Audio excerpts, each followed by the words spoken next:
Oi, oi, oi, Brasil, tudo bem? Eu sou a Débora, do canal Debiloideando. Hoje vim contar pra vocês um pouquinho sobre a minha experiência com o Vilarejo, do Rafael Montes.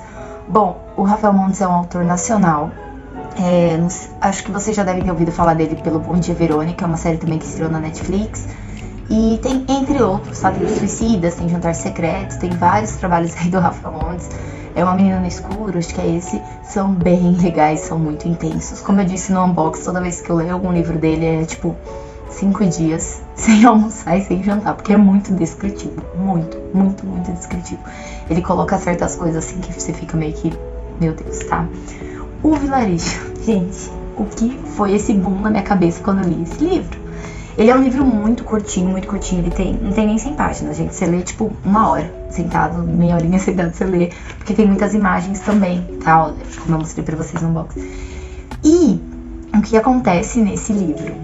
Ele simplesmente é um vilarejo e a história dos personagens, ela se mescla de acordo com cada história. Então são 7 histórias e cada história conta sobre algum pecado capital.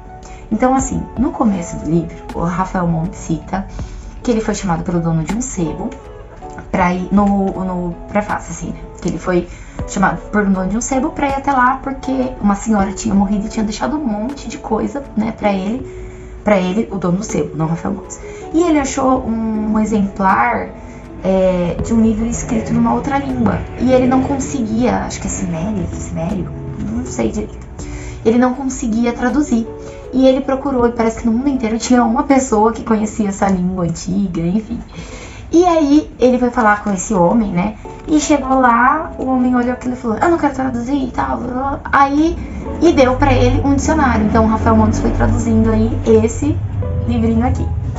E no final, conta também no final disso, gente, é espetacular, de verdade, é excelente, muito, muito bom. Mas vamos à história. Então, se passa num vilarejo e tá no meio de uma tempestade, de uma nevasca. Então é uma época muito fria, onde eles não conseguem comida, tá meio que no meio de uma guerra na capital, então eles não conseguem ter acesso, a estrada está toda congelada. Então, assim, é uma situação de miséria mesmo, que você vê que os habitantes lá estão passando fome, eles não têm trabalho, não tem como fugir daquele frio, não tem como se esquentar. É bem deplorável, assim, sabe, o ambiente em que eles se encontram. E cada história vai nos mostrando aí sobre um pecado capital, né? A gula, a ira, a preguiça. E cada nome de capítulo tem o nome de um demônio que remete a esse pecado capital. E é muito interessante isso, porque você vai ligando as coisas. Eles falam que tem como ler esse livro por qualquer jeito, do último pro primeiro, no meio e tal, porque são histórias distintas, mas elas se conectam, elas se interligam. Então eu achei a experiência de ler normal, inteiro, mais suave, mais tranquila, mais gostosa de ler, mais saborosinha assim. Então, não sei, acho que vai de cada um, mas eu, na minha opinião, indicaria vocês a lerem normal, né, igual qualquer outro livro, tá? E nas histórias, tem algumas histórias que são bem descritivas, assim, em relação a tortura, tem algumas coisas... É pesado, né? Não indica, eu acredito que tem uma faixa etária aí um pouco mais alta, justamente pela descrição. Então, assim, não é um conto de fadas, não é uma história em quadrinho, algo assim que vai ser tranquilão pra ler. Não é um pouco pesado.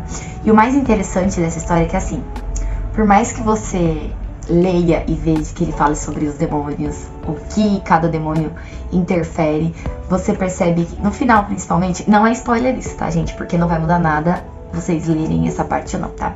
Vocês percebem o quê?